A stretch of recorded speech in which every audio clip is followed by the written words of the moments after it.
Eh, bueno, entonces hoy nos corresponde estudiar, está a cargo la clase de nosotras, el tema de instrumentos de recolección de datos. En este caso, vamos a ir viendo,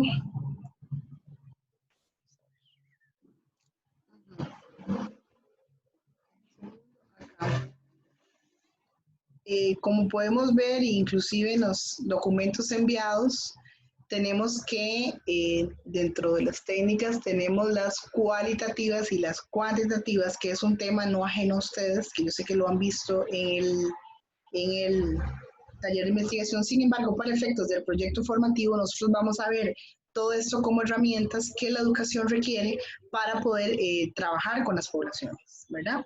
Entonces, como bien saben, tenemos cualitativas de esto que son entrevistas no estructuradas, entrevistas dirigidas en profundidad, grupos focales se utilizan muchísimo más en las poblaciones que ustedes van a trabajar. Entonces, ellos tienen toda una forma de realizarlas, ¿verdad? Muchas veces nos hemos topado que vemos la teoría y a la hora de hacerle el instrumento se nos olvida tal vez el objetivo o las instrucciones. Entonces, en este sentido, nos gusta siempre como retomar estos temas para que quede claro lo que podemos hacer con las poblaciones que nos corresponden, ¿verdad? Y que podamos generar un buen trabajo en el segundo ciclo. Observación simple, no regulada, participante, historias de vida, diarios, fotovoz. Esto hay que tener cuidado con las fotos y el tema de la ética, ¿verdad? Para poder, por ejemplo, la gente que va a trabajar en el IAFA, esto es imposible hacerlo, fotos ni grabaciones, digamos, es prohibido para decir una de tantas, ni en el diagnóstico ni en la formulación se puede utilizar porque es población menor. Además de eso, es prohibido dentro de la institución todo este tipo de documentos, utilizarlos. Y en las cuantitativas ya son más estructuradas, hay cuestionarios de tipos autoaplicado que algunos han utilizado en línea, por ejemplo, observación sistemática, regulada o controlada. Entonces tenemos esta variedad y más que podemos encontrar para poder trabajar en el diagnóstico, que es lo que, de acuerdo a la estructura que nosotras enviamos en las primeras clases de diagnóstico, pues es necesario valorar junto con las personas contrapartes, en este caso de las instituciones y los profesores a cargo tutores, cuál es la más idónea. ¿Por qué? Porque ellos son los que conocen a la población y saben con qué tipo de técnica de repente podemos llegarle y podemos tomar los datos que requerimos en función de lo que, en este caso, del diagnóstico. Ok, bueno, y las consideraciones para la elaboración de los instrumentos generalmente, bueno, esta clase la vemos y posteriormente lo que hacemos es pues hacer una propuesta de instrumentos de recolección de datos para nuestros lugares de práctica. Entonces, para que se contextualicen y vayan pensando un poco de cómo todas estos consejos que nosotros les estamos dando a la hora de la elaboración de los instrumentos, ustedes los podrían aplicar en las poblaciones donde van a trabajar. Por ejemplo, lo que decía la profesora María, si ya vamos a trabajar con población adolescente, pero con población infantil, saber que el fotovoz no va a ser una estrategia pues apropiada por cuestiones de ética. Entonces sí les pido que para esta clase traten como de contextualizarse y pensar cómo podrían hacer ustedes a la hora de hacer el diagnóstico, cómo desarrollar esos instrumentos de recolección de datos. Lo que vimos la clase pasada, que era toda la parte del enfoque cualitativo, que generalmente el diagnóstico tiene un peso más fuerte en lo que es el enfoque cualitativo. Entonces, esa es la consideración, esa es la primera consideración que vamos a tener, desde qué enfoque estamos planeando ese diagnóstico. Entonces, si solo vamos a recolectar información cuantitativa o si vamos a hacer una combinación, como hablábamos la vez pasada, en el diagnóstico, pues sí, se le da un poco más de poder a la parte cualitativa. Necesitamos ser bastante observadores de todo lo que vamos pues a estudiar. Y uno de los aspectos que a veces no hacemos, que la observación la dejamos así libre, sin embargo la observación también ocupa un instrumento de recolección de datos. Después, bueno, el tipo de información que se pretende captar, entonces dependiendo de qué, con base en los objetivos, de qué información queremos captar, con base en esto vamos a hacer esa elaboración de los instrumentos de recolección de datos. Otra parte importante es características de la fuente o fuentes de información, que era un poco el ejemplo de Photobot, ¿verdad? Entonces tenemos que considerar esas características, si vamos a trabajar con población infantil, cuál sería la mejor forma de recolectar esa información, si tenemos que hablar con los padres o con los cuidadores, o de dónde es que vamos a obtener esa información, o simplemente pues nos enviaron un montón de lecturas para hacer todos los antecedentes de la institución y todo eso. Entonces tener como un inventario de fuentes de información que vamos a tener para hacer ese diagnóstico. Por eso es tan importante las reuniones que se vayan a tener el próximo semestre, como para ya conocer la institución, para conocer esas personas, el enlace de la institución, para ver con qué aspectos podemos contar.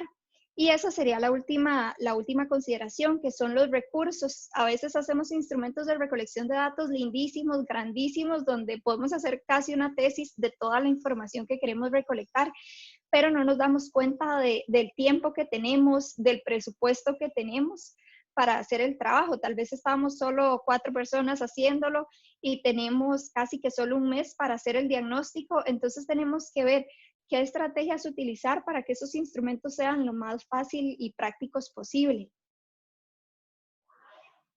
Y yo pasándola ahí era María. Ok, recuerden que al final vamos a tener las consultas o preguntas para poder hacer como un poco más fluida la clase. Entonces al final, si hay alguna duda o consulta, pues con gusto vamos a ir aclarándola. Bien, entonces es necesario para la formulación justamente de estos instrumentos de recolección de datos revisar muy bien el objetivo que se tiene. A veces tendemos a generar objetivos 2 en 1, es decir, tenemos una idea y de paso podemos incluirla en el mismo objetivo. Entonces, en este sentido, la revisión es fundamental para que tenga un norte. Recuerde que los objetivos es como esa lámpara que nos va guiando a través del camino, ¿verdad? Entonces, en términos de instrumentos es necesario cuál es el objetivo, qué información requerimos. Miren, chicas y chicos, a veces hay información que ya hay disponible, que ya está, y se vuelve a veces reiterativa. Una cosa es, digamos, verlo acá, llámese eso, esa teoría la he escuchado, sí, pero a la hora de aplicar, vieras que nos pasan situaciones de que preguntamos aspectos que ya de por sí, por ejemplo, hay en algún expediente que haya de las personas. Entonces, esto es necesario revisarlo una y otra vez. Surgen preguntas que abarquen cada uno de los conceptos, es decir, si queremos abordar algunas temáticas, ver que lo podamos contemplar de lo que queramos conocer, saber o profundizar más, para dar pie a lo que es ya el diseño de ese instrumento y finalmente validarlo. ¿Qué es validarlo? Bueno, en este caso, nosotros si vamos a trabajar con personas mayores, si fuera el caso, con adolescentes, antes de aplicarlo a esta población, hacer una prueba previa para ver si lo que estamos indagando y preguntando está de una manera escrita o, ¿verdad? O la forma como lo digamos sea comprensible para las personas. O los niños también, que hemos tenido experiencias en escuelas y a veces vamos a preguntarles como personas muy academicistas, ¿verdad?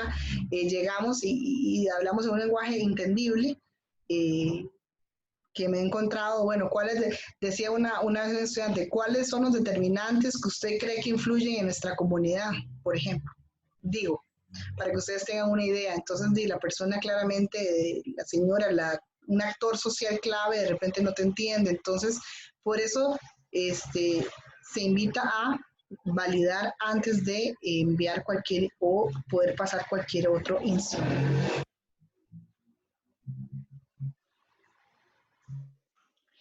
Bueno, ¿y por qué tan importante? Pues esta clase de instrumentos de recolección de datos. Bueno, porque un buen instrumento de recolección de datos va a determinar que la calidad de la información, que sea una buena calidad de información la que vayamos a tener, y es la base de las siguientes etapas. Entonces, por ejemplo, como decía María, las diferentes etapas que se tienen que desarrollar para un instrumento de recolección de datos, no brincarnos ninguna, a veces por falta de tiempo. Por ejemplo, ahora con esto del COVID, muchos investigadores se han tirado como a hacer investigación rápida. Entonces, me llegó un instrumento de recolección de datos que es como toda el estrés y la ansiedad que le ha llegado, que ha tenido la gente por esta situación del COVID, pero las preguntas vienen tan mal redactadas que probablemente no se saltaron esos procesos de cómo hacer los instrumentos de recolección de datos y no hicieron una validación. Entonces, es muy importante pues que nosotros nos tomemos el tiempo y que no nos saltemos ninguna de esas etapas de la recolección de datos.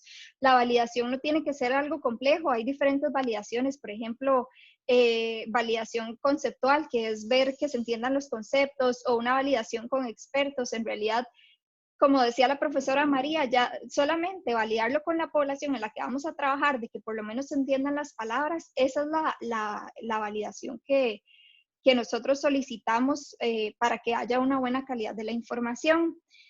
Bueno, lo que mencionábamos anteriormente, la metodología utilizada en la recolección de datos debe responder al enfoque conceptual que hemos desarrollado a lo largo de toda la metodología, y para la elección y desarrollo de los instrumentos de medición, que se debe tener en cuenta los objetivos del diagnóstico. Entonces, sí, muy importante pues ir siempre de la mano los objetivos de nuestro diagnóstico, que vayan muy relacionados con esos instrumentos de recolección de datos y con esa información que nosotros queremos recolectar. Ok, para ello es importante el tipo de preguntas que hagamos. La redacción como tal tiene que ver con las preguntas ambiguas que solemos encontrarnos en muchos instrumentos. Me imagino que hemos tenido experiencias, incluso cuando nos mandan encuestas de tipo a veces también político. En elecciones encontramos formas de preguntar a veces en negativo, entonces da una ambigüedad que la persona no sabe, de verdad, o no hay claridad. Entonces, en ese sentido, se sugiere preguntas en términos más claros, que no venga el no desde el principio. No usar términos vagos en ocasiones, a menudo, son recomendaciones que se hacen. No formular preguntas acá en negativo. Y cuando queremos hacer preguntas dos en uno, usted, por ejemplo, usted hace actividad física y se nutre bien, por ejemplo. Eso es una pregunta dos en una. Una cosa es, por ejemplo, la actividad física y otra cosa es la parte nutricional, por decir un ejemplo. Dice un concepto, una pregunta, para que haya más claridad, un lenguaje sencillo, comprensible, didácticamente claro. Muchas veces no sobrevalorar la memoria de los encuestados. En ese sentido, preguntamos cosas que ponemos entre comillas, digo yo, aprietos a la persona. A veces hacemos preguntas que son muy personales, entonces aquí entra la ética profesional. Eh, por ejemplo, cuestiones de índole económico, usualmente, ahorita lo vamos a ver más adelante, esto, la persona tiene, hay gente más reservada, además es una información muy personal, entonces igual los datos, lo idóneo es que sean fieles, ¿verdad? Y fidedignos, además de eso. Y ordenar lógicamente las alternativas que podamos dar como opciones a esas preguntas que querramos preguntar. Entonces, en sí, la redacción determina mucho la calidad también y la robustez del estudio que hagamos, en este caso el diagnóstico. La veracidad de la información pasa por cómo formulo una pregunta. Entonces, acá sí vamos a ser muy minuciosos y minuciosas para poder generar una alta calidad en la elaboración del instrumento como tal.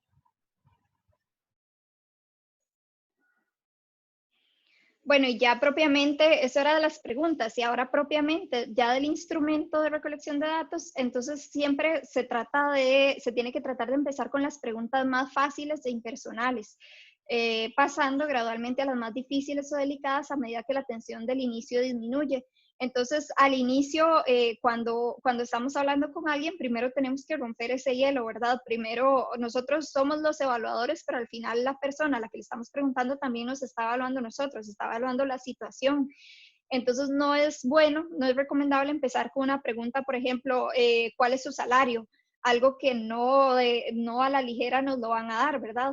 Entonces, empezar como preguntas más livianitas, digámoslo así, más sencillas, por ejemplo, el nombre, características personales, algo que no tenga, que cualquier persona contestaría sin ningún inconveniente y a un desconocido. Después es importante siempre tratar de colocarlas siempre que se pueda bajo el mismo tema o bajo la misma idea, porque a veces estamos consultándole, por ejemplo, estas cosas económicas, cuál es su salario, cuáles son sus ingresos, y luego vamos y le preguntamos que cuántos hijos tiene y luego volvemos, bueno, y cuánto de esos ingresos, cuánto gasta en carne. Entonces, como que quedan cortadas y volver a retomar el tema y algo así, no es la idea, porque lo van a poner a pensar más y mejor darle como esa secuencia lógica.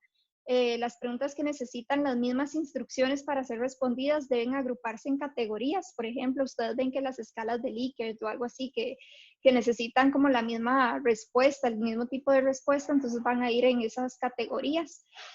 Y luego, la parte de embudo, que es más o menos lo que explicamos arriba, empezar con las preguntas generales o abiertas e ir especificando y entrando en más detalles del problema. Entonces, vamos de lo general a lo específico.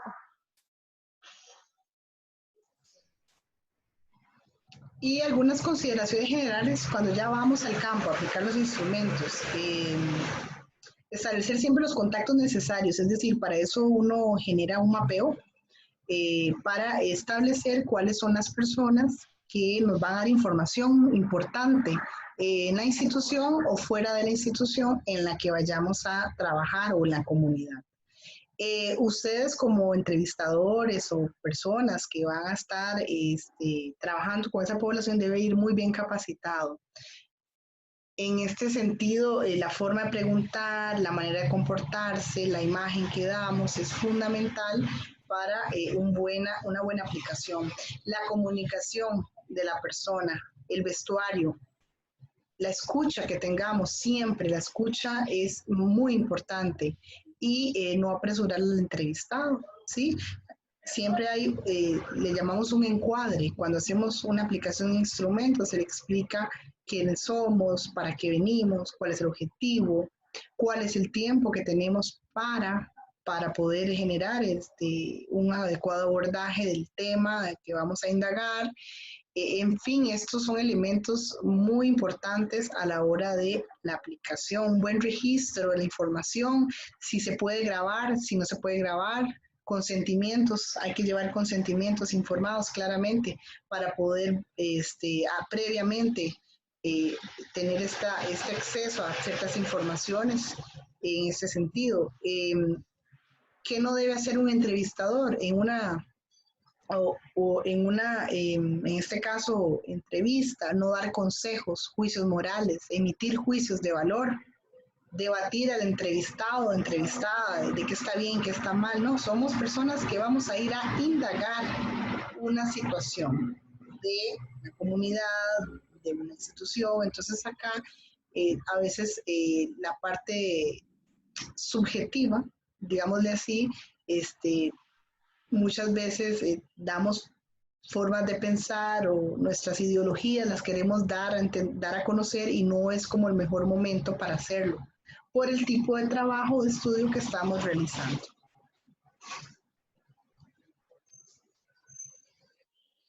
Y finalmente tenemos que considerar entonces la viabilidad de los instrumentos, entonces considerar el tiempo que decíamos anteriormente, es muy importante saber con cuánto tiempo contamos y no solo nosotros, sino a las personas con las que vamos a trabajar. Hacer documentos sencillos, no complicarnos mucho, siempre lo sencillo va a ser más comprensible. El formato que vamos a utilizar, el interés, tratar de hacer preguntas. Si hacemos preguntas muy largas o complejas y todo eso, se va a ir perdiendo el interés de las personas, también dependiendo de si vamos a recolectar información en la población infantil, cómo hacemos para mantener el interés de esa población.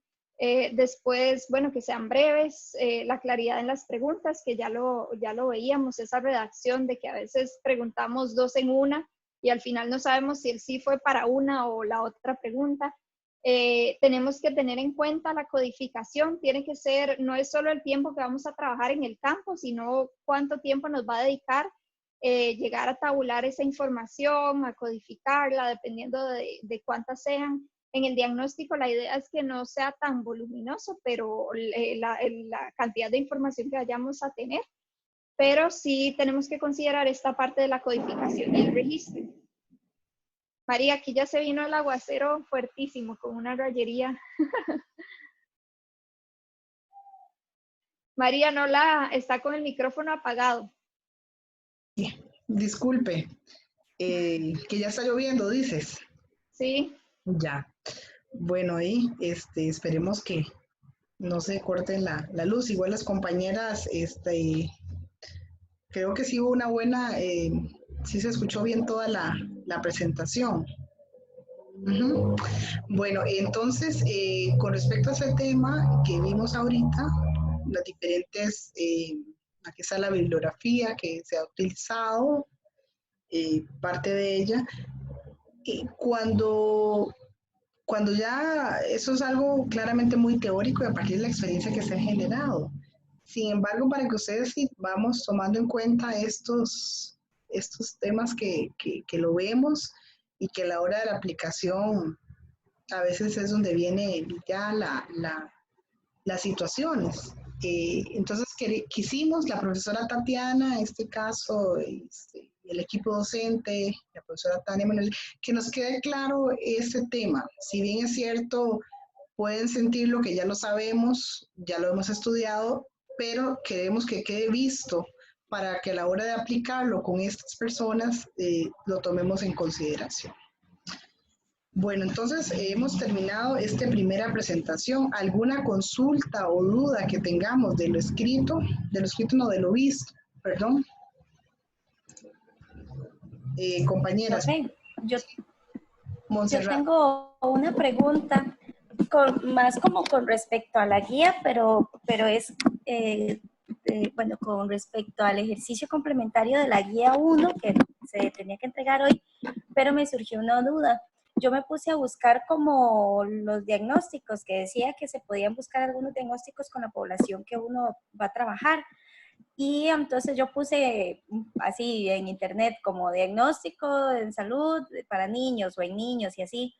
Y me salían algunos documentos, pero no sé más o menos cómo tiene que verse un documento y que yo diga, sí, esto es un diagnóstico y yo sé que esto me funciona. O no sé si estoy muy perdida. Es que lo que yo encontré eran como algunos documentos que decían, ok, primero bueno, un diagnóstico es tal cosa, este es el marco contextual, después el objetivo y varias cosas así. Y después decía como los procedimientos que se siguieron para, no sé, tamizaje, medir el peso, la estatura de los chiquitos y así, porque esa era mi población, pero yo no podría decir si eso sí es un diagnóstico o no. Entonces no sé cómo hacer para saber qué es un diagnóstico, si me lo encuentro en internet, digamos, por decirlo de alguna manera. Bueno, generalmente los diagnósticos, ese diagnóstico que usted dio es de, no sé si era de una clínica, o algo así. Ya reviso, profe, para decirle bien Sí. qué fue el documento que encontré. Pero bueno, los diagnósticos van a depender mucho del propósito que se tengan. Aquí tenemos que tener en consideración que es un proyecto de educación para la salud. Entonces, el diagnóstico va a ser para recolectar información que nos sirva para ver cuáles son las necesidades que vamos a ir identificando en el tema de educación para la salud.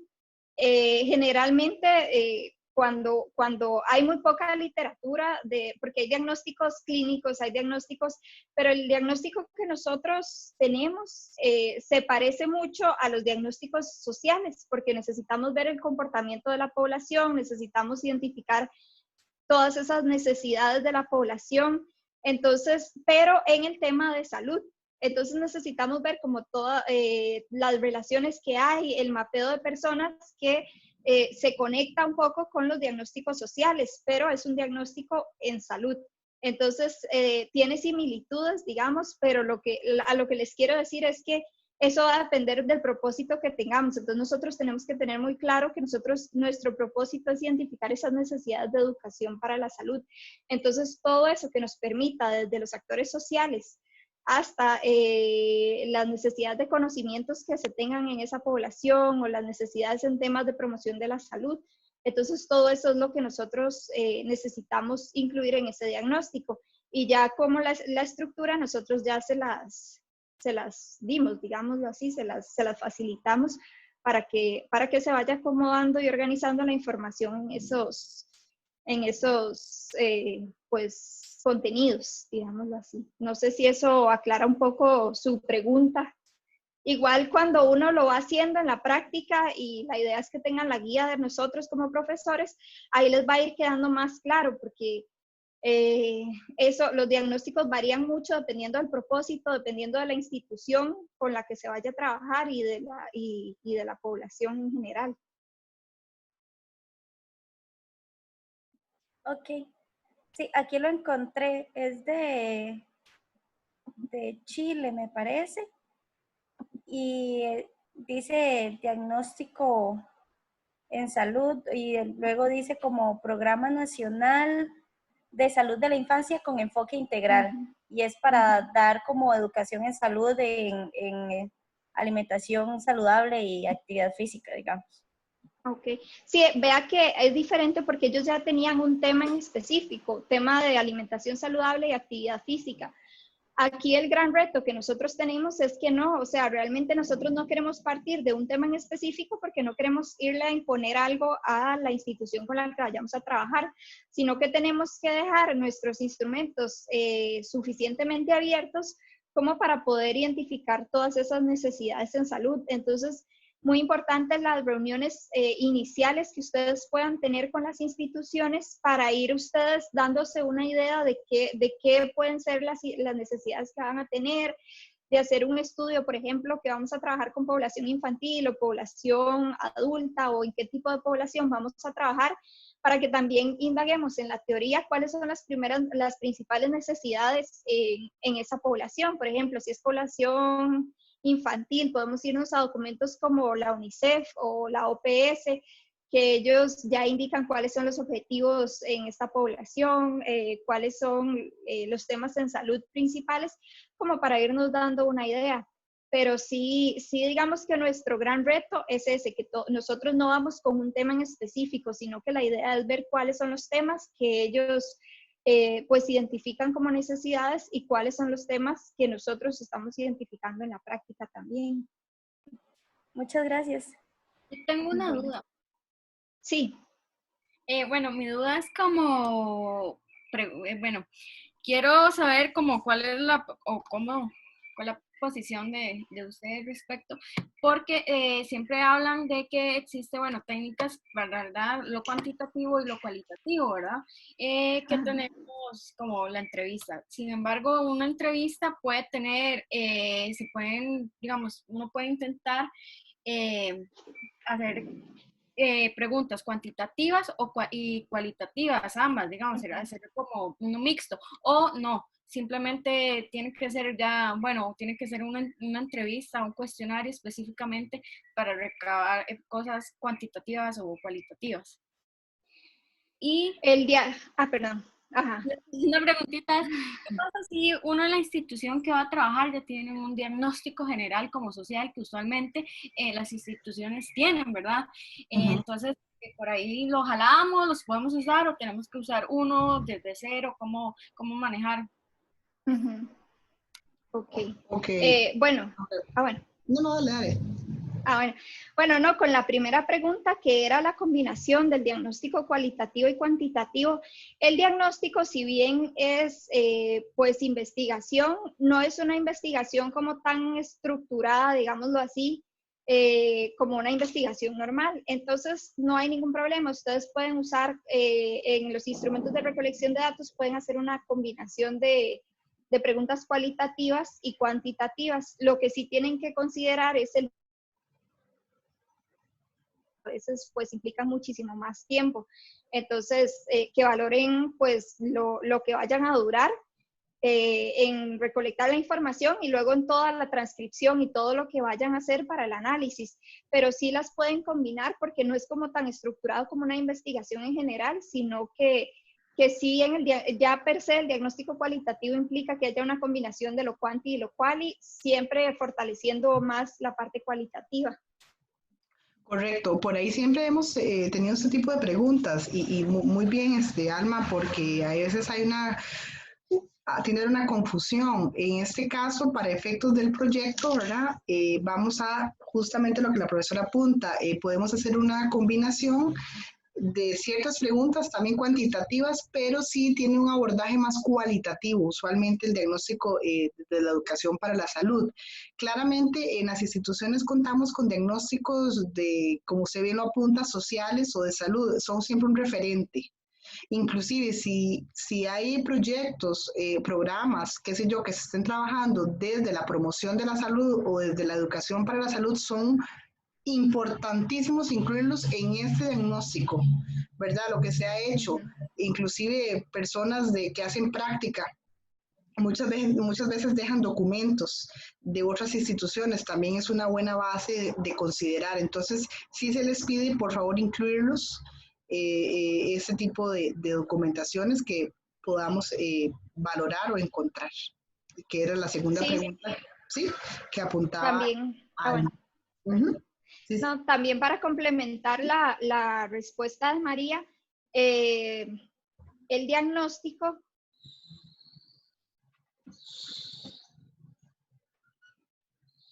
Se nos fue la profesora. Hola. ¿Me escuchan? Ya. Aquí sí. estoy yo también, cualquier cosa. No sé, fue como una rayería y algo pasó con mi conexión, pero no sé, ya. Bueno, no, lo que le iba a complementar a la respuesta de la profesora María es que nosotros lo estamos viendo desde la visión de promoción de la salud. Entonces, sí, ese diagnóstico social fue visto desde otro profesional. Entonces, nosotros tenemos que darle, pues tenemos que hacer un diagnóstico nuevo desde nuestra visión y desde los determinantes que vayamos a utilizar. Entonces, sí es muy importante eso, que puede ser una referencia, pero no va a ser nuestro diagnóstico. Y lo que pueden aprovechar, si ya hay mucha evidencia documental, lo que pueden aprovechar es hablar con la población con la que van a trabajar. Muchas gracias. Perfecto, bueno, entonces ahora vamos a seguir, veo que, no, ¿quién es? Alina, ¿tiene la mano? ¿O ya no? ¿Alina? No, profe, eso fue desde hace rato. Sí, ya, todo bien. Ok, bueno, entonces vamos a continuar, perdón. ¿Alguna otra duda o consulta, chicas? Si no, continuaríamos con la siguiente presentación para Yo tengo una consulta. Dale, sí. Yo se le pregunté por correo a la parte de que las actividades complementarias, pero es que no, Sí. tampoco me quedó muy clara la respuesta, entonces prefiero preguntárselo así directo. Entonces, son como un proceso más como que, yo ya hice la guía, completé las preguntas y con esa actividad complementaria voy como a complementar, ¿verdad? Mi aprendizaje. Ajá. No hay que contestarlo. No, a ver, las guías de lectura, vamos a tener claro esto, que está muy bien también lo que pregunta la compañera Eliana. Dentro de la valoración del proyecto formativo tenemos un aspecto que se llama guía de lectura, ¿sí? Y otra que se llama, bueno, en este caso, asignación complementaria, digámosle así, a la clase. Son dos rubros para valorar. Tal vez es que se nos confunde porque suena parecido cuando vienen en las guías de lectura, en algunos casos en la parte final. Entonces, en este caso, si en el cronograma viene guía de lectura, entonces vamos a desarrollarla toda la guía de lectura. Claramente al final, muchas veces nos encontramos que los profesores anotamos algunas otras actividades que podrían ser complementarias y podemos de consulta, digamos, para ampliar la temática, pero no es que tengamos que desarrollar nada más.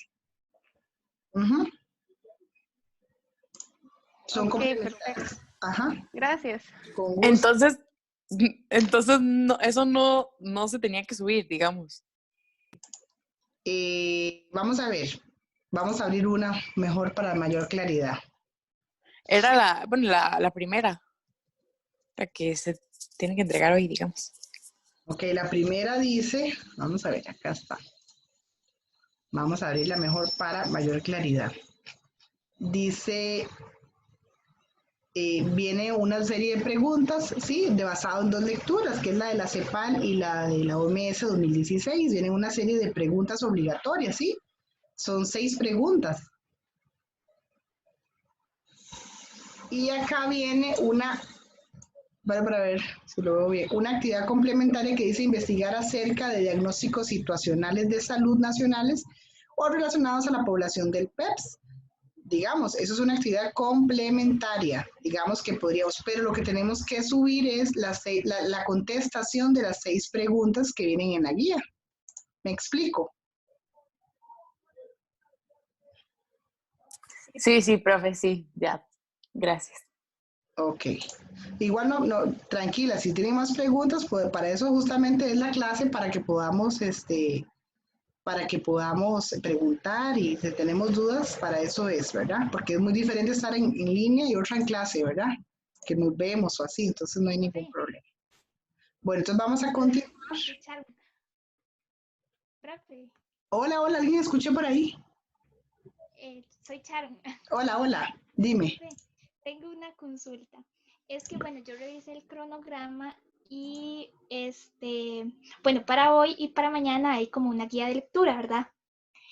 Pero, bueno, la profe Tania nos mandó un correo con que mañana después de clase hay una asignación complementaria. Entonces, mi duda es, ¿hay guía de lectura y asignación complementaria o solo van a hacer una? Ok, para mañana, ok, muy bien, para mañana se cambió, por eso es que quería mandarles pero como vamos aquí estoy también para complementar un poco la respuesta. Vamos a hacer un cambio y para mañana va a ser una asignación complementaria, lo cambiamos por guía de lectura.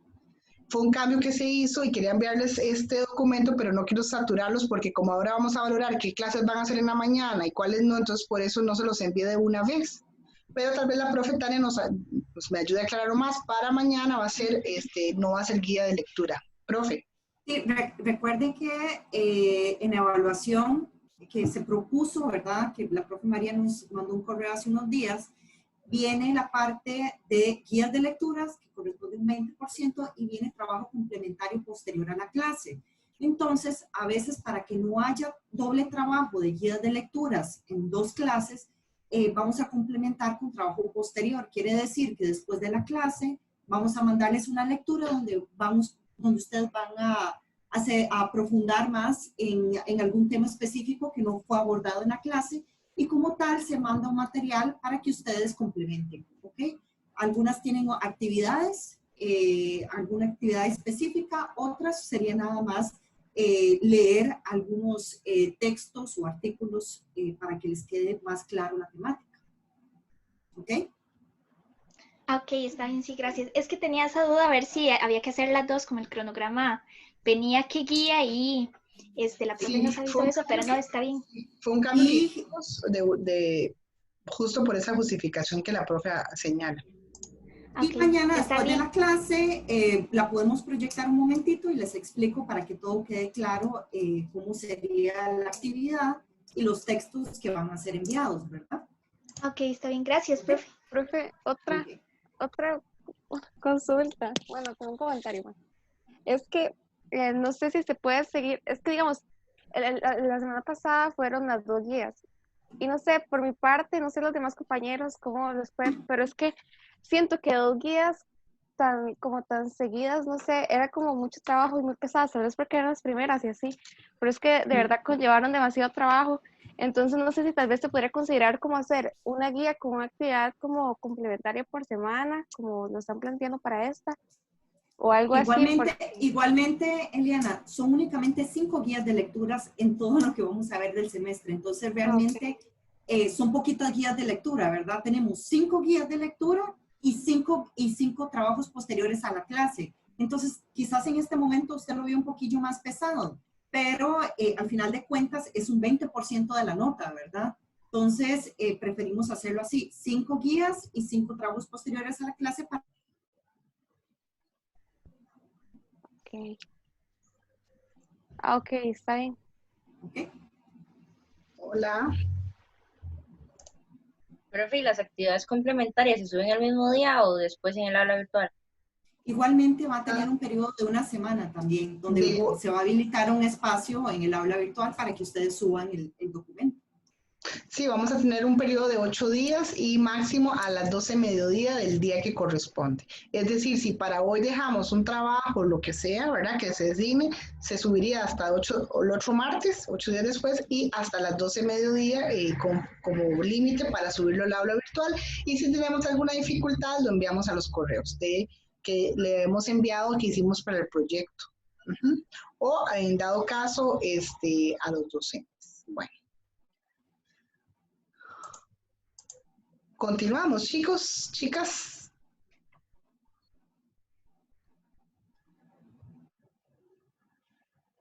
Vamos ahora a... Sí. Sí se escucha, es que no sé si... ok, Alma me dice. Sí, se escucha perfecto. Ok, perfecto. Bueno, entonces ahora vamos a trabajar el tema sobre análisis y resultados, que es un aspecto importantísimo dentro del diagnóstico, que algunas veces tendemos a confundir y queremos hacer 2 en 1. Entonces, vamos a ver cómo, para efectos de nuestro proyecto, PEPS, vamos a entregar este trabajo. Bueno, entonces, los resultados los vamos a presentar como un gran capítulo y el análisis como otro gran capítulo, para que nos quede mucho más claro. Vamos a ver si esto se pasa. Los resultados. Los resultados queremos que sean como un hilo conductor, es decir, que no sean segmentos, sino que haya una articulación de todo lo que pudimos indagar a través de los instrumentos, a través de las diferentes técnicas que utilizamos, más no una discusión ni un análisis, tal cual se presentan.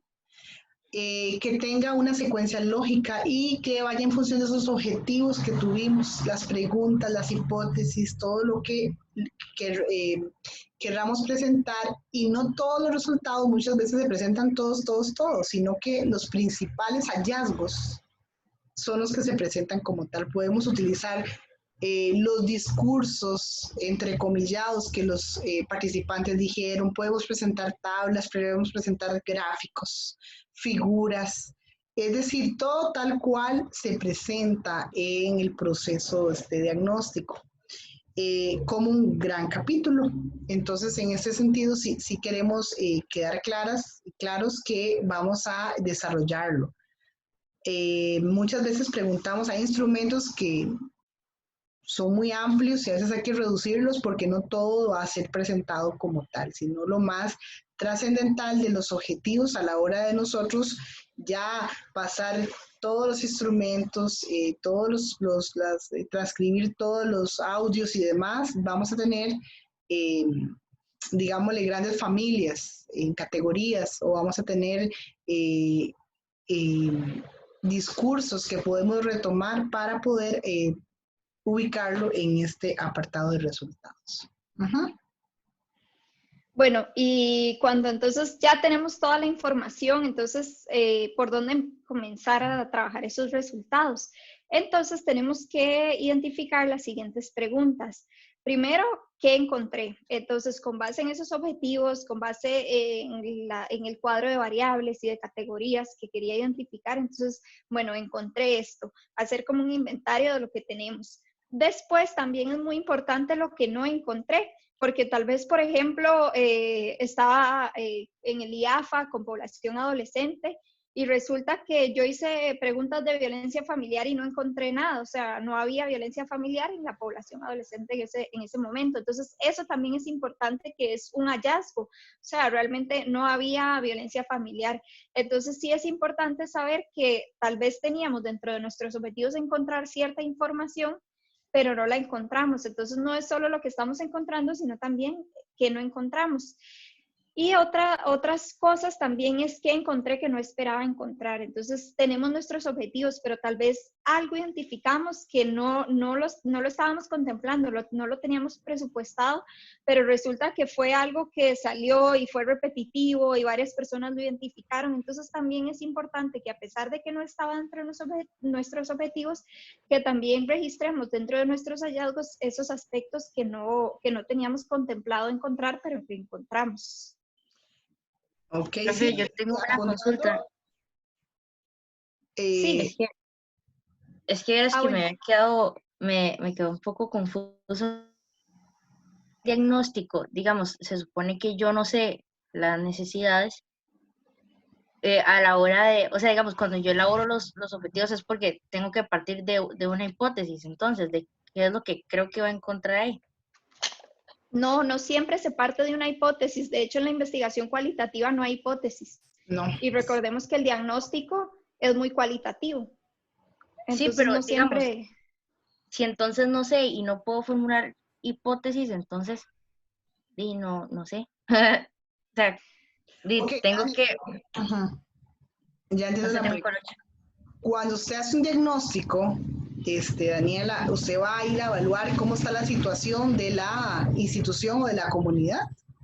Usted va a ir a ver qué hay, qué no hay, y para eso puede utilizar un marco teórico de referencia, como puede ser el modelo de determinantes sociales de la salud, para ver cómo están las diferentes dimensiones, ¿verdad? Como tal. Pero las preguntas que uno se genera son de índole, en primera instancia, sociodemográficas, económicas, políticas, cómo está la institución, cuál es su visión, cuál es su misión. Dame un segundo que alguien se salió. Entonces, en ese sentido, digámosle así, generar hipótesis no viene acá al caso, porque es qué es lo que hay, qué encuentro en este lugar. ¿Cuáles son las situaciones? ¿Cómo está en términos de educación para la salud? ¿Cuáles son sus necesidades reales en educación para la salud? ¿Qué me dicen los actores? ¿Qué me dicen las personas funcionarias de ese lugar? ¿Verdad? Eso es lo que yo voy a indagar, a evaluar, a valorar la situación, el estatus que tiene Q en ese momento, el lugar en el cual yo voy a ingresar a abordar un tema o una temática. Pero para ello, es como dice la profesora, bueno, ¿cómo comienzo? ¿Por dónde comienzo? ¿Qué hay? ¿Qué no hay? ¿Qué se ha hecho? ¿Qué no se ha hecho? Para eso yo hago una indagación de todos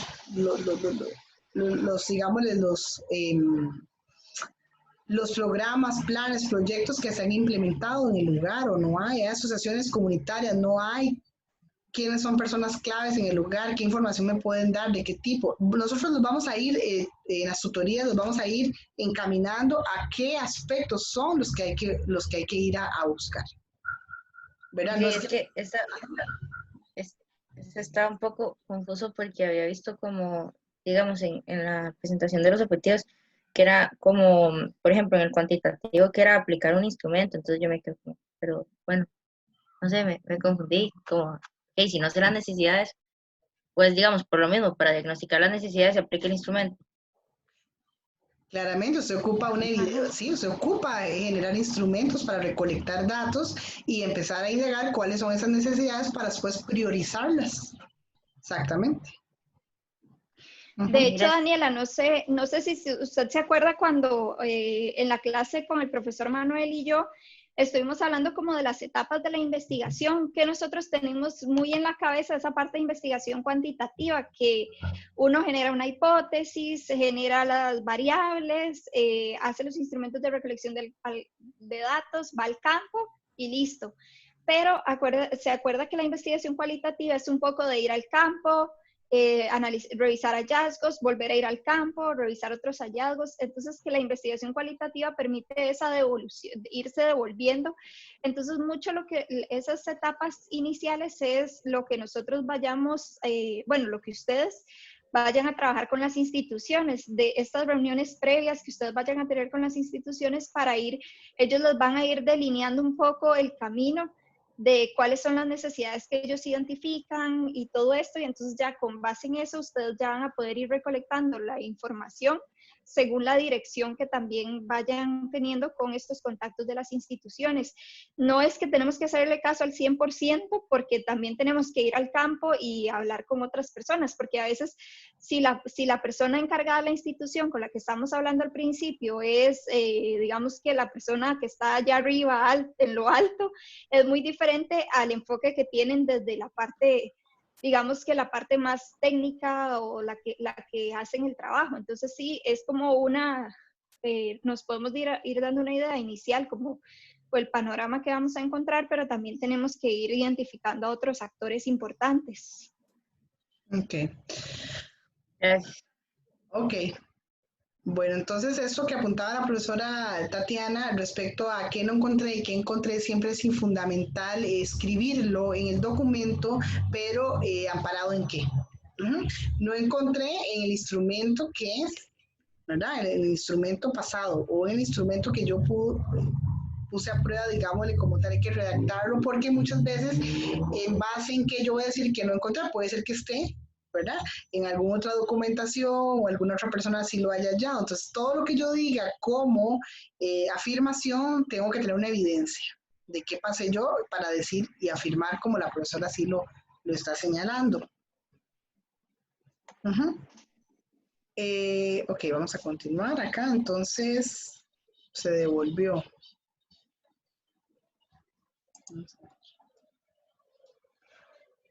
¿Cómo organizar los resultados del diagnóstico? Ok.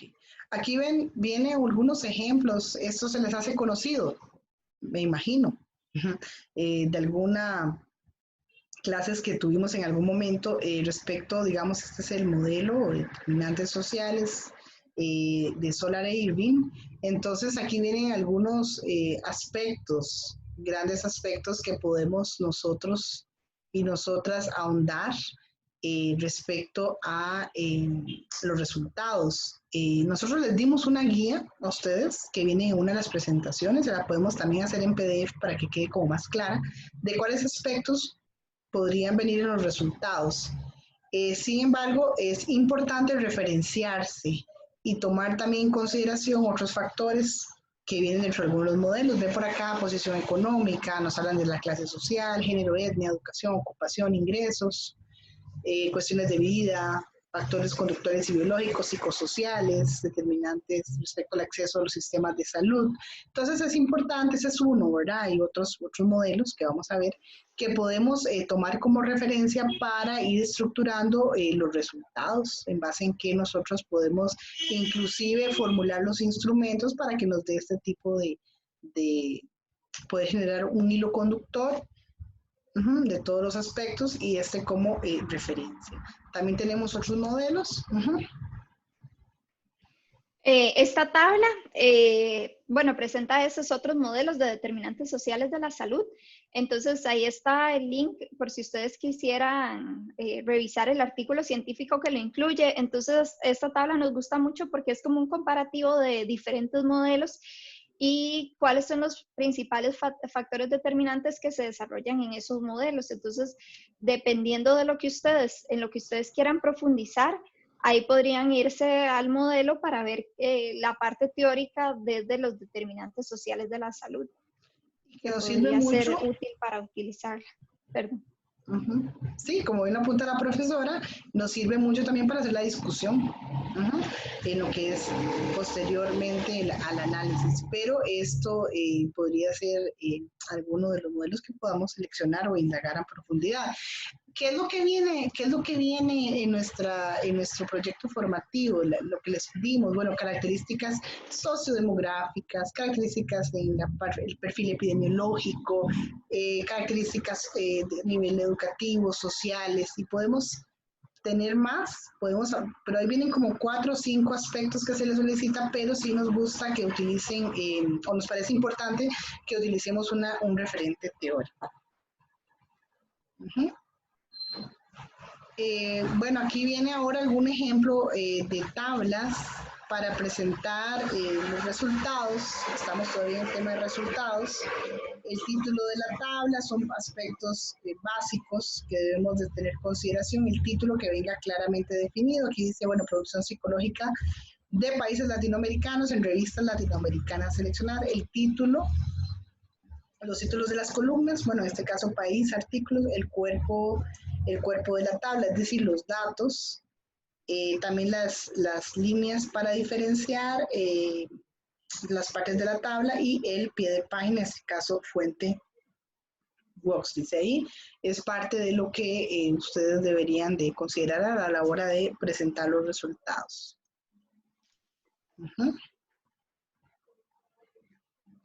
La profe sigue ahora con la siguiente ejemplo.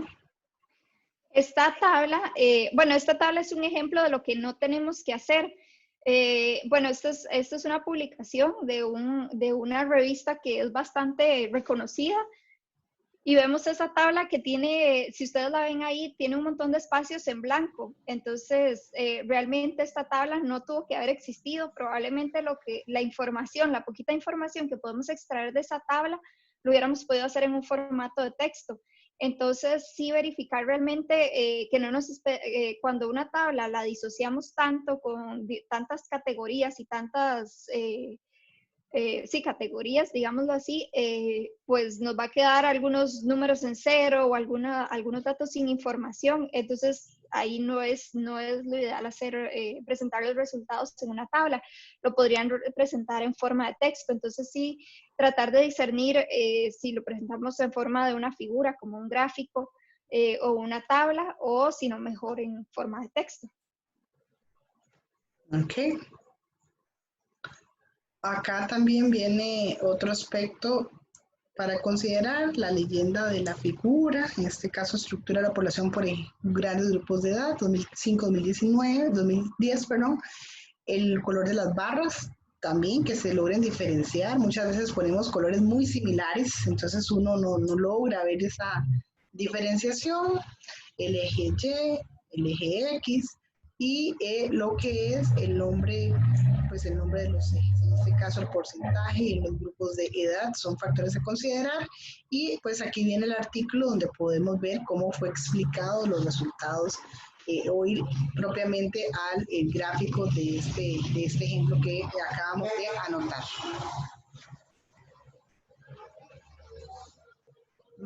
Ok, y bueno, a la hora de redactar los resultados, entonces queremos que sean breves y concisos, evitar frases como se puede observar. A veces tratamos de adornar mucho sus resultados y no, tiene que ser bastante concreto de qué es lo que estamos encontrando. Ordenarlos, los podemos organizar según los objetivos que teníamos del diagnóstico o según las diferentes temáticas. No repetir el título de las tablas o figuras literalmente en el texto. A veces se nos hace un montón de resultados, pero es porque estamos repitiendo todo. Por ejemplo, todo el título ya está en el cuadro, entonces no es necesario volver a repetirlo. O tampoco no se necesita repetir cada valor de las figuras o las tablas. Entonces, de hecho, para hacer la interpretación de cuando tenemos tablas y figuras, tenemos que ser creativos como para presentar la información de una forma que se vaya a ver sencilla y no necesariamente lo que viene ahí, pues no presentar como todos los resultados que se están presentando en la tabla. Mostrar los resultados más importantes o tendencias que, bueno, sí, tenemos que identificar cuáles son nuestros resultados más importantes que nos van a servir para lo que es el propósito del diagnóstico. Errores principales a la hora de presentar los resultados. Muchas veces incluir información no pertinente, entonces que no tiene relación con los objetivos, no es relevante, o omitir información trascendental o esencial de lo que hicimos. Las secuencias lógicas también, la articulación que tengamos es importante. La opinión de los autores, de las personas también participantes. Duplicar información en tablas gráficos también, que un exceso de gráficos también tiene implicaciones porque no se da a entender al lector, por ejemplo, y no citar las tablas y figuras como es debido. Usualmente a veces cuando estamos en un diagnóstico tomamos algunas tablas de los ASIS o figuras que vienen en algunos documentos que tiene la institución, entonces esto sí considerarlo. Ok. Bueno, y con respecto a esto de la sencillez en la parte de la redacción, que los resultados no necesitamos como adornarlos tanto o redactarlos como en forma muy complicada, entonces, bueno, como podemos ver, hay dos formas de redacción. La primera es, como se puede ver en la figura 1, los niveles de intolerancia fueron mayores durante la adolescencia. Y la opción B, que dice exactamente lo mismo, es los niveles de intolerancia fueron mayores durante la adolescencia. Y entonces ahí se cita figura 1. Entonces vean que son dos formas de redactar, pero la idea es que redactemos como lo más simple posible. Están diciendo lo mismo, pero vean cómo nos ahorramos varias palabras en la opción B, que es como la más sencilla y la más clara de redactar.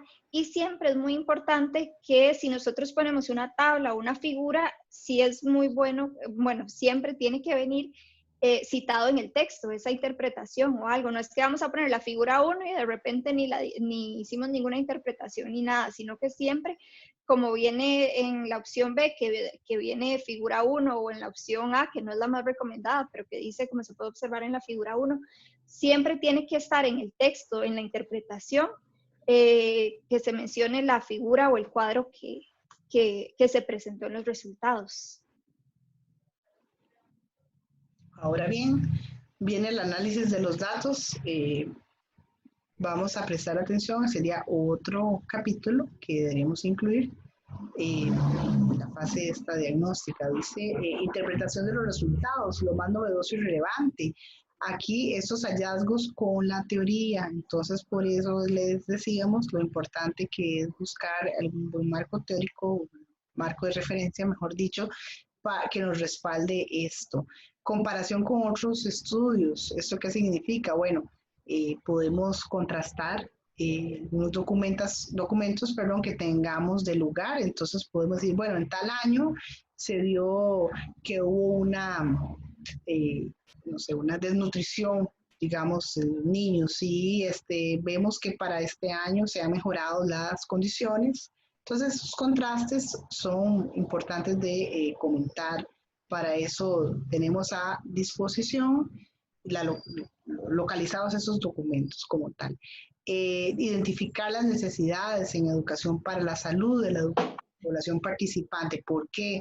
Porque hay muchos tipos de necesidades económicas, necesidades sociales, necesidades de infraestructura, pero en este caso son necesidades desde la mirada, desde el enfoque de educación para la salud. Entonces acá es donde vamos a incluir el análisis, bueno, a partir de la recolección de datos, de los resultados encontrados, vemos que las necesidades en educación para la salud son las siguientes, ¿verdad? Entonces ahí se puede enumerar y por prioridad, por todo el análisis que hacemos en conjunto con las contrapartes, las personas que nos van a recibir, con nosotros, profesores tutores y demás, se puede llegar a estas grandes necesidades y justo tienen que estar anotadas en el análisis. ¿Por qué es importante abordar? ¿Qué tan trascendental va a ser para la institución, para la comunidad? ¿Qué tanto impacto puede tener trabajar esta temática? ¿Sí? ¿Y cuáles fueron las limitaciones que encontramos? Podemos incluirlo en el análisis que pudimos hacer en la institución, en la comunidad, que nos vimos ahí, digamos, no vamos a poner ahí. Bueno, tuvimos la limitación que nos quedamos sin transporte para poder llegar al lugar, no. Son limitaciones de tipo ya más metodológico, inclusive, ¿verdad? Respecto a la aplicación como tal y a los resultados, porque a veces podemos escribir limitaciones que son más de logística y aquí no viene el caso de esto. Logística nuestra, de transporte, movilización, de que se me olvidó sacar las copias, digamos, eso no viene al caso para dentro de un análisis como tal. Okay. Bueno, muchas veces se nos confunde, bueno, ¿qué ponemos en los resultados y qué ponemos en el análisis? Porque a veces lo que hacemos es como hacer una duplicidad, pasamos lo que encontramos en los resultados y de una vez se va al análisis. Entonces, una metodología que se puede utilizar para organizar un poco nuestro análisis es la metodología KJ, que se llama diagrama de afinidad. Bueno, este diagrama de afinidad fue desarrollado en 1960 por el antropólogo japonés, ese nombre, ¿verdad? Y el propósito de este diagrama de afinidad es organizar un conjunto amplio de datos. Se pretende abordar un problema de manera directa, el tema sobre el que se quiere trabajar es complejo o es necesario el consenso del grupo. Entonces, más que ustedes van a estar trabajando 4 personas, entonces, ¿cómo hacer ese análisis? Entonces, bueno, para el análisis primero tenemos que decir, bueno, ya tenemos nuestros resultados, ahora ¿cómo los pasamos? ¿Cómo los vamos a analizar? Entonces, hallazgos y cómo podemos identificar esos hallazgos. Esta metodología lo que hace es, por ejemplo, si ustedes tienen en los resultados un ejemplo que ustedes pueden empezar bueno, se reúnen los 4 y ojalá con el profesor, entonces empiezan a ver los resultados, ya los llevan previamente estudiados y dicen, bueno, ahora sí vamos a sacar cuáles fueron esos principales hallazgos que nosotros identificamos. Entonces empezamos a ver y vemos, bueno, el 75% eran sedentarios, todos llegan en carro a su lugar de trabajo. El lugar está muy sucio, no reciclan. Entonces vamos viendo todos esos problemas, ¿verdad? Que identificamos. Y entonces ya vemos que el 75% son sedentarios y todos llegan en carro y hay algunas situaciones ahí ahí podemos ver, podemos identificar un hallazgo que es que hay un alto porcentaje de sedentarismo en esa población. Entonces ese es uno de nuestros hallazgos. Después resulta que vimos que no reciclan, que siempre está muy sucio. Entonces podemos decir que hay una necesidad identificada en los temas de educación ambiental. Entonces ahí podemos ir haciendo como grandes hallazgos, vamos agrupando las familias para que nos queden unos 5 hallazgos en general, porque tenemos un montón de resultados, pero esta es una forma, nosotros lo hicimos con post-its, entonces lo que hacíamos era luego ir agrupando los temas en general y le poníamos el gran tema que es esa familia.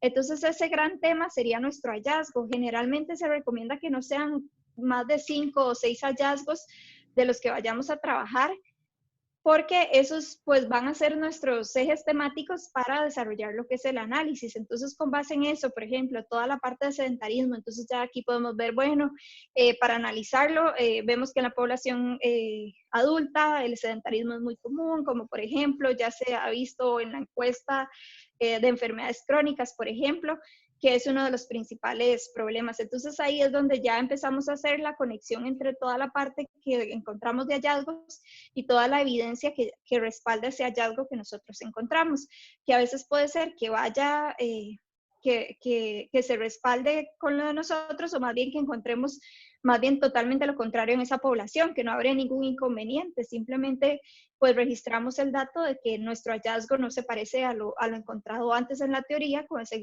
grupo poblacional, por ejemplo. Sí, inclusive eso que señala la profesora, ahí viene el video en YouTube que pueden ustedes también, para una mayor también claridad, cómo se hace, cómo es que se genera este tipo de diagrama. Y es muy bueno hacer este ejercicio porque nos permite agrupar. Entonces, con esas agrupaciones nos va quedando más claridad, inclusive para hacer este análisis como tal también y qué elementos podemos hacer desde el discurso también de las personas, cómo las podemos agrupar como tal. Ok, entonces, ¿qué escándalo suena? Es que está pasando un carro con publicidad. Bueno, vamos a ver. La redacción confusa, ¿en qué sentido? Vamos de nuevo a lo mismo, lo que estábamos comentando anteriormente. Cuando nosotros escribimos, tendemos a hacer, y eso pasa muy, muy usual cuando uno escribe, digamos, artículos o informes, ¿verdad? O ciertas asignaciones. A veces es que redactamos como nosotros hablamos, ¿sí? Entonces es importantísimo, y yo les recomiendo bajar un documento de palabras conectoras, chicos y chicas, que podamos tener, hay varios ahí que uno puede buscar en el Google Scholar, ponemos para evitar y no ser tan reiterativos cuando redactamos, mejorar en ese sentido. Dice así, ignorancia de cómo otros lectores leen nuestros escritos. Entonces hay que posicionarse como que nosotros no sabemos del tema y lo leemos para poder tener una objetividad de lo que nosotros estamos queriendo dar a conocer. Después dice que lo que escribimos siempre nos parece más claro que nuestros lectores, porque leemos en lo que queremos que los lectores lean. Nuevamente, lo esencial, lo más importante, es lo que tenemos que discriminar para poder generar una mejor redacción como tal. Nadie, incluso colegas, están tan familiarizados con mi ciencia como yo. Entonces, en ese sentido, son las personas que trabajamos en La Paz, por ejemplo, que trabajamos en el PANI, va a conocer más el tema que los mismos compañeros. Entonces, dar una comprensión clara de lo que estoy escribiendo. Requiere a veces mucho esfuerzo simplificar o sintetizar lo que yo quiero decir para aclarar mi significado. Entonces, es importante una correcta redacción, que ojalá lo lean otras personas ajenas a mí para ver si es comprensible lo que yo quiero dar a entender. Ok, y bueno, ya cerrando el tema, entonces tenemos lo que son las conclusiones y recomendaciones. Entonces, bueno, en las conclusiones, este es como el broche de oro, ¿verdad? Con lo que cerramos. Entonces, las conclusiones tienen que resumir muy bien lo que encontramos con base en los objetivos. Entonces, que no se nos vaya a responder a ninguno de esos objetivos, porque al final de los objetivos pueden ser esas preguntas de investigación que teníamos. Entonces, pues sí, muy importante que haya al menos una conclusión por cada uno de esos objetivos que tenemos. Y también pueden haber conclusiones de metodología, por ejemplo, que algo no les funcionó, por ejemplo, que utilizaron un grupo focal, pero resulta que el tema era muy personal y nadie participó. Entonces, esas conclusiones metodológicas también son importantes para futuras experiencias que se tengan. Después, las recomendaciones, muy importantes, las recomendaciones van a ser para nuestro propósito, que al final de cuentas es identificar cuáles son esas necesidades. Entonces pueden ser las recomendaciones van a ir dirigidas a nuestro proyecto de educación para la salud. Entonces esa va a ser la antesala que nosotros tenemos para la siguiente etapa, que es ya la formulación del proyecto. Ok. Y faltaría comunicar y validar los resultados como tal de todo este diagnóstico. Es importante darlo a conocer a las personas con las que participamos en toda esta fase.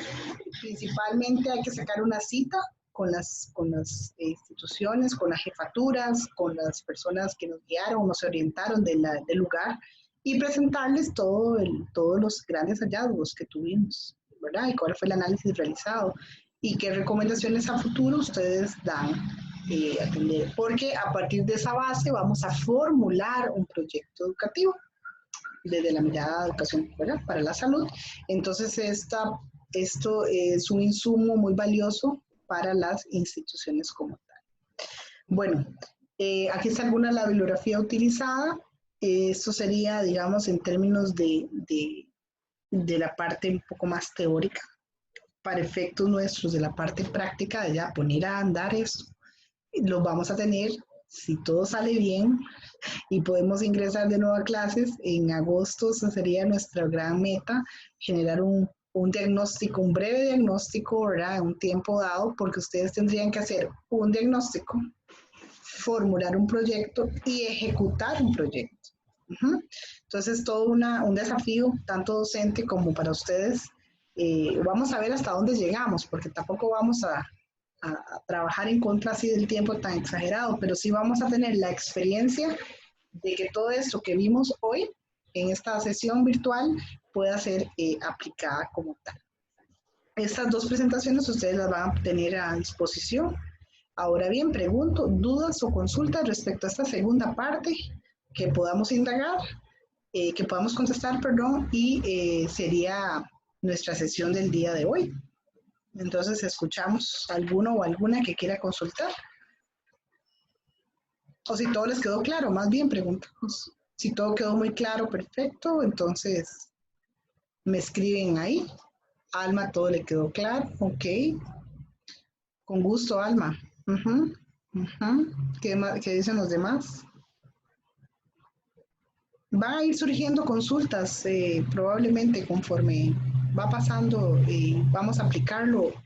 Vienen ciertos detalles en los objetivos, en los instrumentos, en los resultados, análisis. Ok, Montserrat, muchas gracias también. Los demás, que nos puedan por lo menos que todo bien. Profe. O sea, alguna persona. Ah, María Fernanda, ¿es?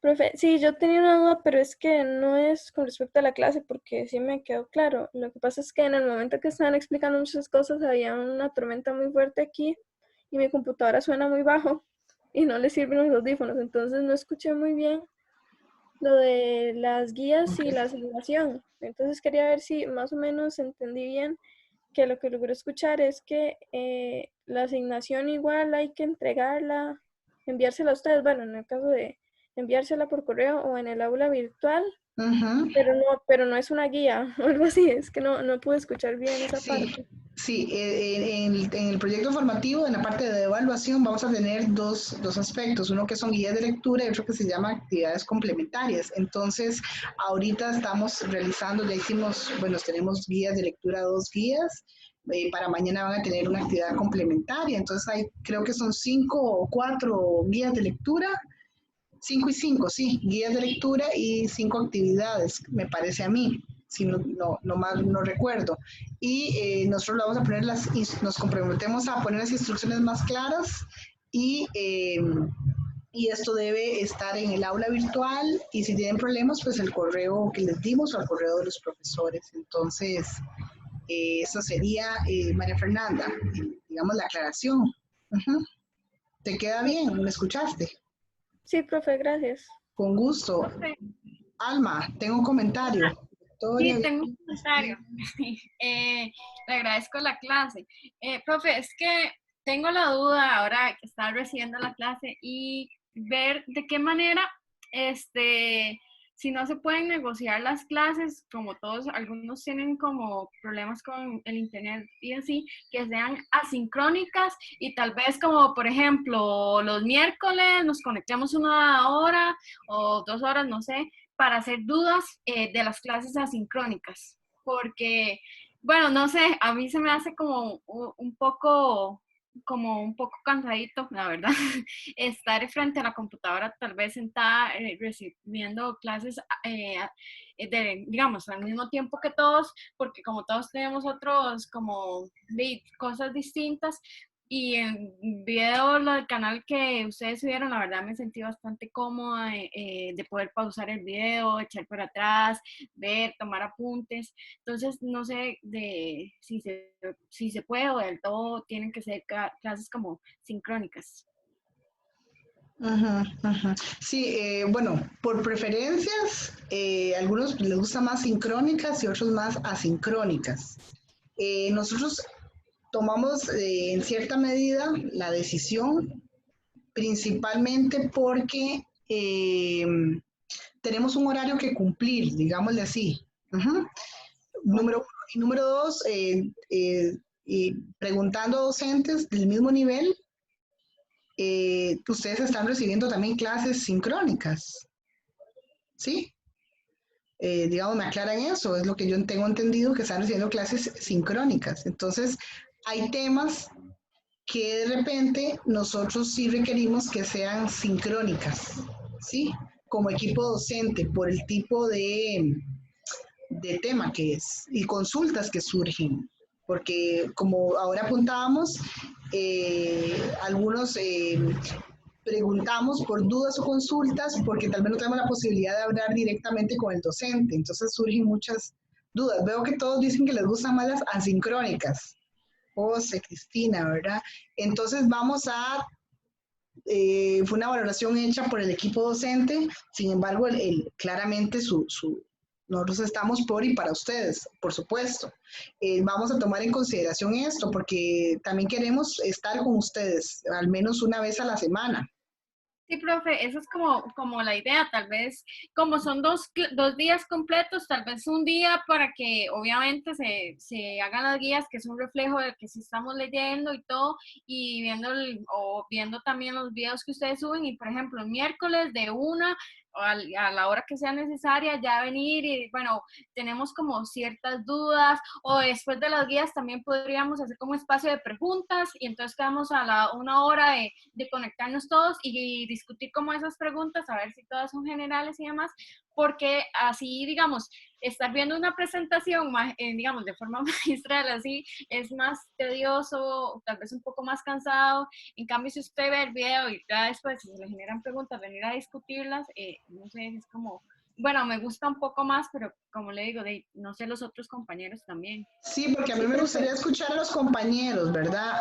A la mayoría, ¿verdad? También, bueno, aquí los han Y tal vez es que, digamos, por ejemplo, en mi caso, se me desconectó ahorita en la clase como 3 veces el video y me perdí como 5 minutos y tenía intentando volver a conectarme y así.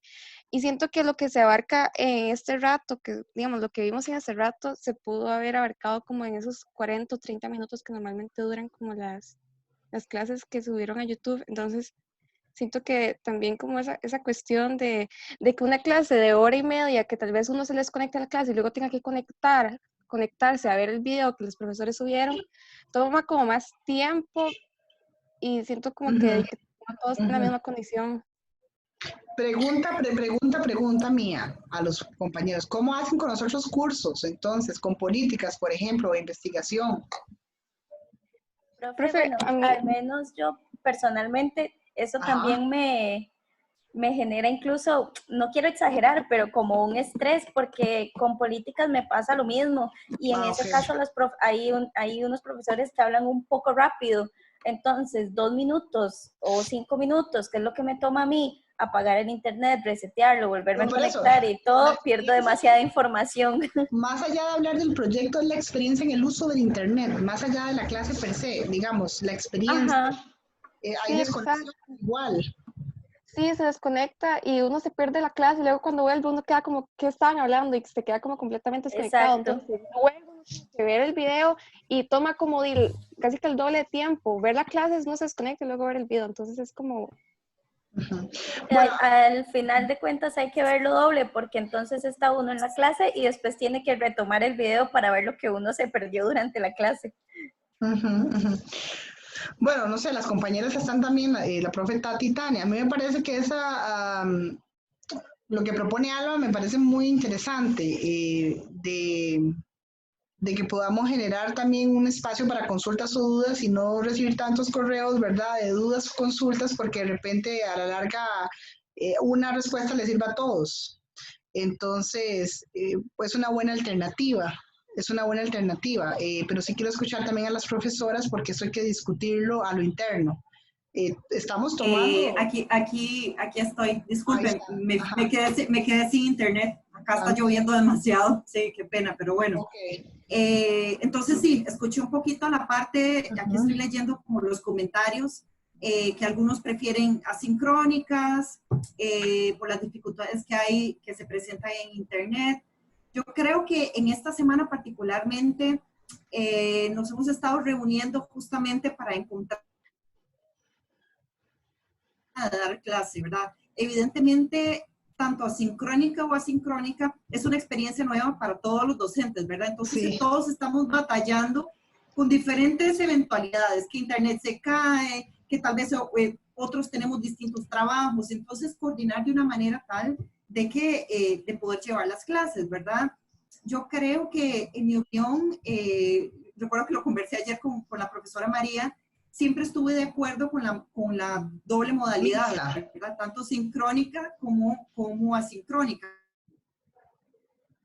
En de que puedan asistir a la clase después, de que pueden colocarle pausa, hacer anotaciones. Entonces, yo creo que es algo que tenemos que evaluar el equipo docente. Evidentemente, no todos vamos a estar completamente satisfechos con una u otra modalidad, ¿verdad? Siempre vamos a tener que adaptarnos a la colectividad y a lo que todos quieran, ¿verdad?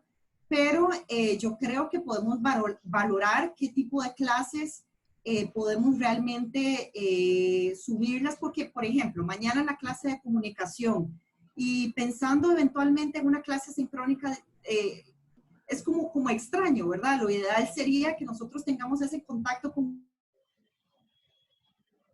una forma de conocimiento colectivo y que ustedes hagan intervenciones. Eso es muy enriquecedor, ¿verdad? Entonces yo creo que pues conversar a nivel del equipo docente, y vamos a valorarlo, a cuál pues valorarlo y definirlo pues ya esta semana, ¿verdad? Si fuera posible. Y me perdí el comentario de Alma, pero creo que en algún momento también fue una propuesta que se realizó a nivel de equipo de trabajo, de tener un día y hacer una videoconferencia para dudas o consultas. Para dudas y consultas. Entonces también me parece que es una buena medida y creo que es bastante viable en el sentido para no tener que estar respondiendo todos los correos. Sin embargo, yo creo que voy a hablar por mi parte, pero sé que también todo el equipo docente estamos como en la misma línea.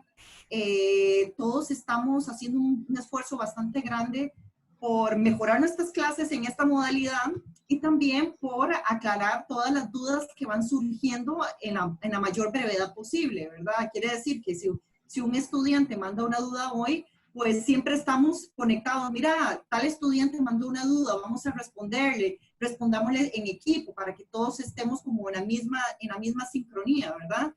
Y creo que en este sentido, pues lo vamos a seguir haciendo de esa forma, ¿verdad? Pero sí apoyo pues esas iniciativas de crear un espacio para dudas, ¿verdad? Inclusive como lo teníamos en su momento, que lo llamábamos tutorías colegiadas, ¿verdad? Que eran para atender dudas del proyecto, pero bueno, creo que es válido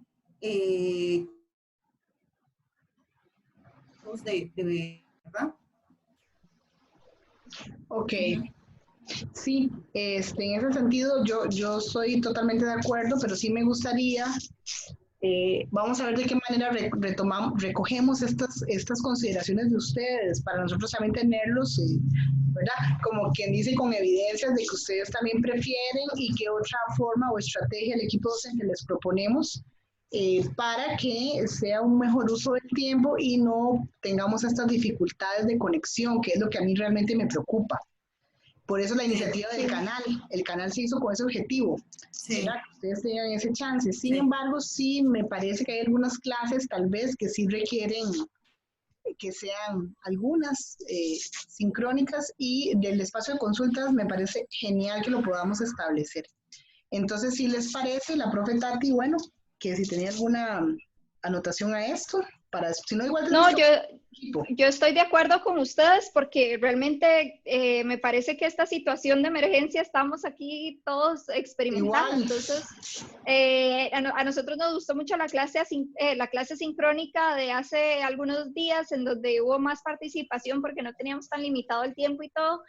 Sin embargo, entendemos todas las problemáticas que todos podamos enfrentar con la conexión y todo. Entonces, realmente, si a ustedes les queda muchísimo mejor la parte sincrónica, pues no habría ningún inconveniente. Igual las clases van a estar ahí, siempre las vamos a grabar, pero creo que no hay ningún inconveniente si fueran sincrónicas. Okay. Yo también,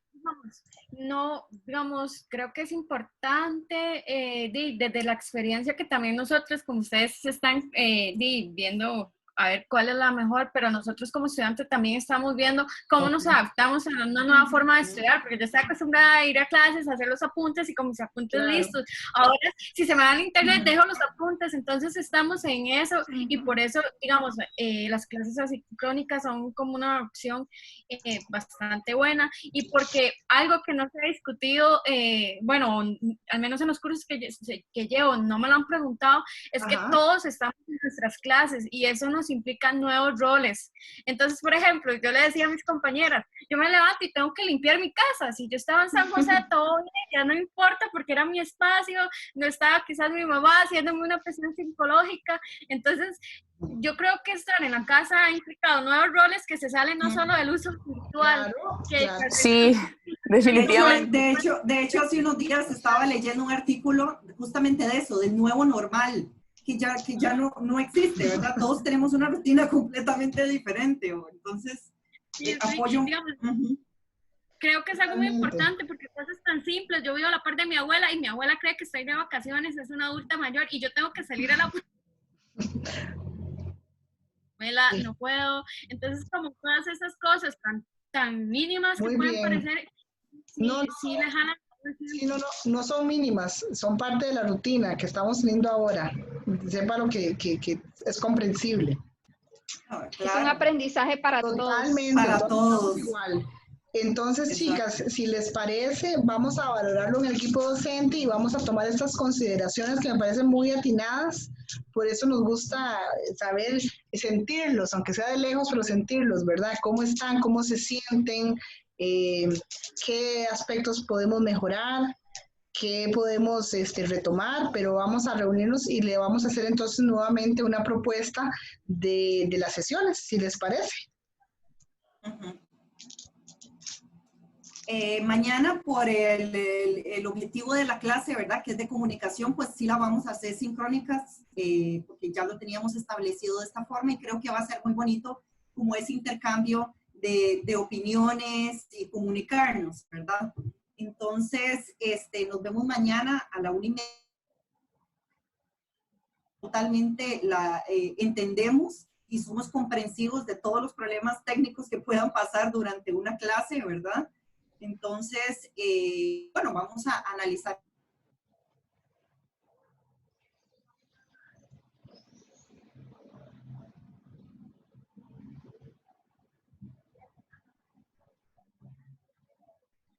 Hola, hola.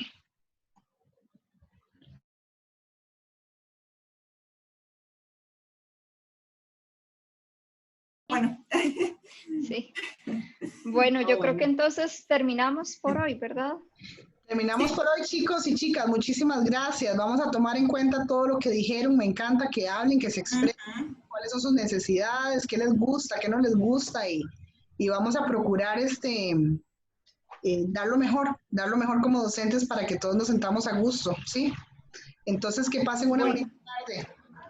Hasta luego. Hasta luego. Bye. ¿Sí? Tenía una duda, gracias por la clase respecto a la presentación de la primera clase del 17 de marzo. Que revisé el aula virtual y me parece que todavía no está la presentación, entonces quería saber si era posible que nos la socializaran. Ok, la de las bases conceptuales. Sí, me parece que yo la vi. No está. Sí, está ahí, pero sí, está, pero bueno, podemos enviarla de nuevo. Si alguno no tiene acceso o de casualidad no ha podido bajarla. Se la vamos a mandar por correo para asegurarnos. Se la vamos a enviar. De acuerdo. Muchas gracias. Bueno, con gusto. Hasta luego. Buenas tardes. Profe, eso era otro duda, perdón. Que como yo les he comentado, yo no tengo acceso al aula virtual. Yo lo voy a resolver hoy porque hay un problema, unas dificultades con Stuart, el encargado, María Fernanda. Entonces yo se los envío todo por correo. ¿Sí? Está bien, sí, gracias. Con gusto. Hasta luego. Hasta luego. Chao.